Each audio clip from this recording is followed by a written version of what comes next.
Good morning, friend. Myself Nikhil Sonone. I am from MIT Academy of Engineering, Anandi.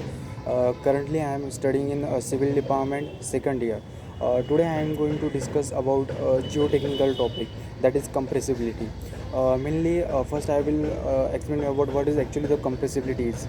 Compressibility is nothing but from its name only it suggests that compress. So anything, any it is a property of a material. So any material which can be compressed possesses the property of compressibility. Suppose we take examples of soil and water. Suppose soil having void. So if we compress it, it get compressed and its volume get decreased. So we can say it possesses the property of compressibility. But when we talk about water, no such voids are present. So the water cannot be compressed. So it does not possess the property of compressibility. So water does not possess the property of compressibility. Compressibility, mainly we can study compressibility. Compressibility has two aspects. First is compaction, second is consolidation. First we will study what is actually compaction is.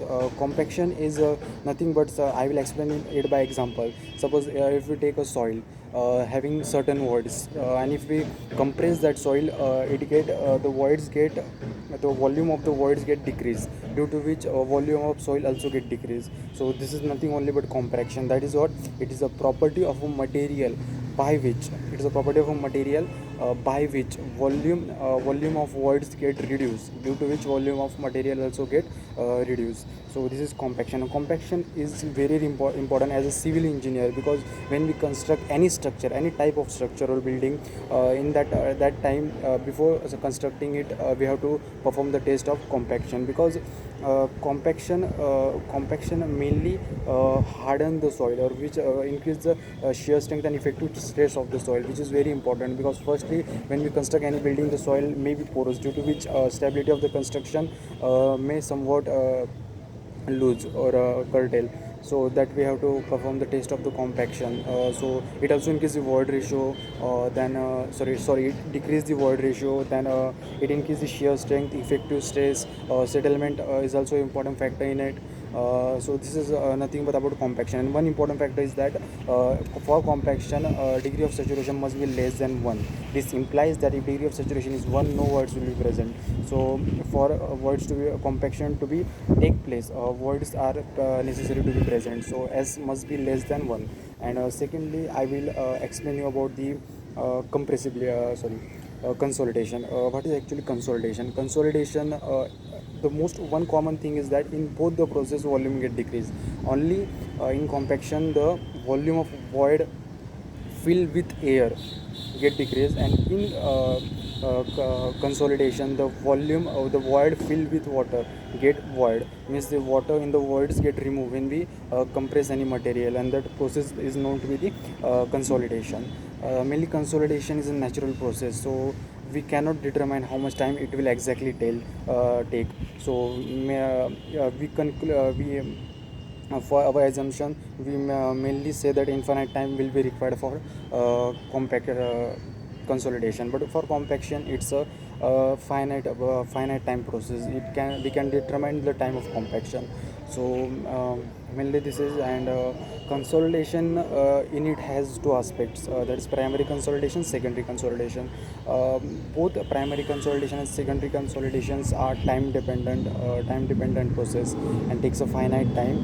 But in primary consolidation, volume of volume of water gets reduced, and in secondary consolidation volume get reduced due to readjustment of the particles and readjustment of the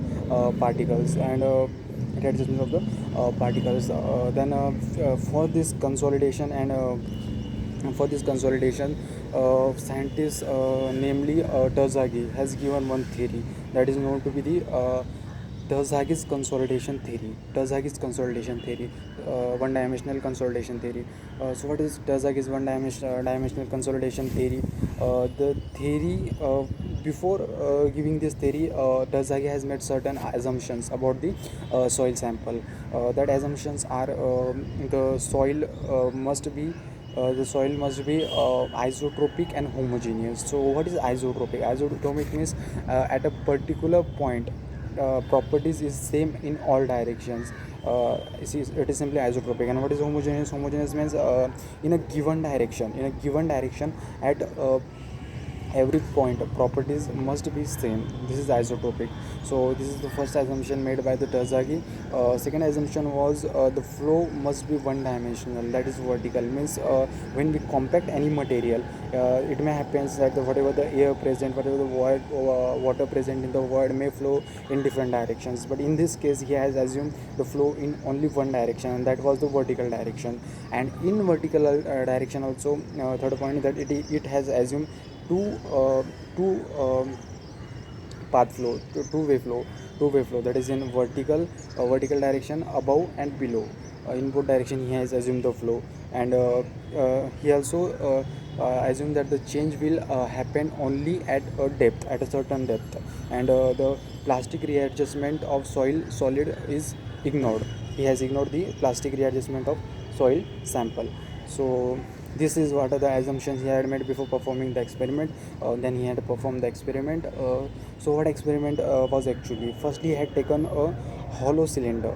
Hollow cylinder he had taken, which is open at both the sides. Which was open at both the sides. Then the open space of the both the sides. On that open space he has placed a it is porous plate, which is made of the stone. So mainly he has placed the porous plate. So porous plate he has placed. And porous plate, what is the porous plate? Actually the plate which has holes in that plate. So that is not the only porous plate. So on both the sides he has placed one porous plate. And in between that porous plates there was a soil sample which was completely saturated. Means degree of saturation was equals to 1 of that soil. He has placed it. And he has observed that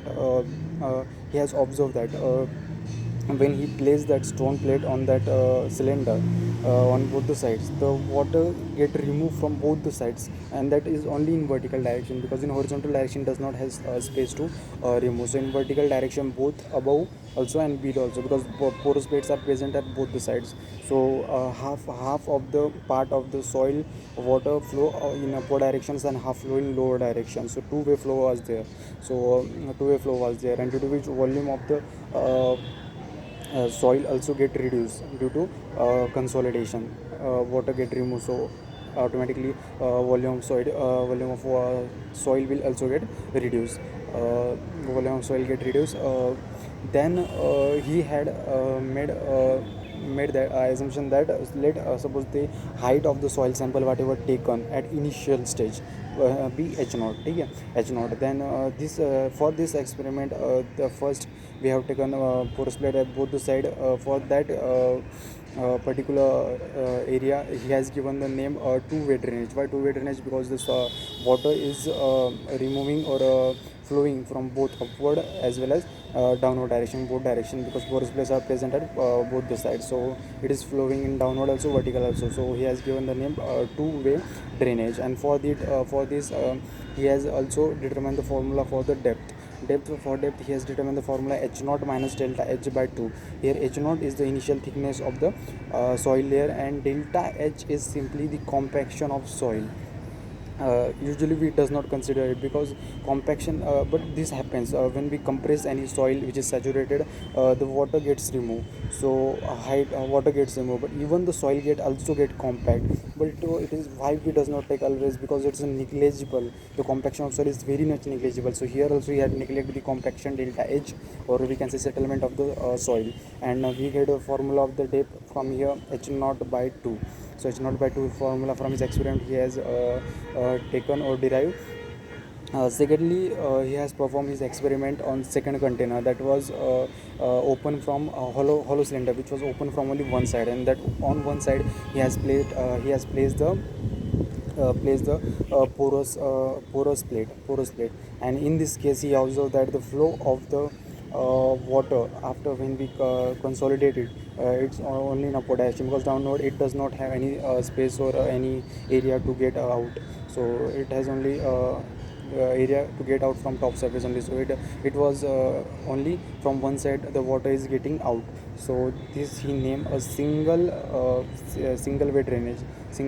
He has mentioned it. So because the water is flowing only from one side, so single way drainage he has mentioned. And for this formula derived was depth formula is that derived was h naught. H naught why? Because it was not two way drainage. For two way drainage we have taken h naught by 2. This is only single way drainage. So for this h naught was the formula, and already h naught or h naught minus delta h. Well, delta h here also he has neglect. So this way Terzaghi has given derived two equations and explain the consolidation theory, how does the consolidation takes place. Thank you so much.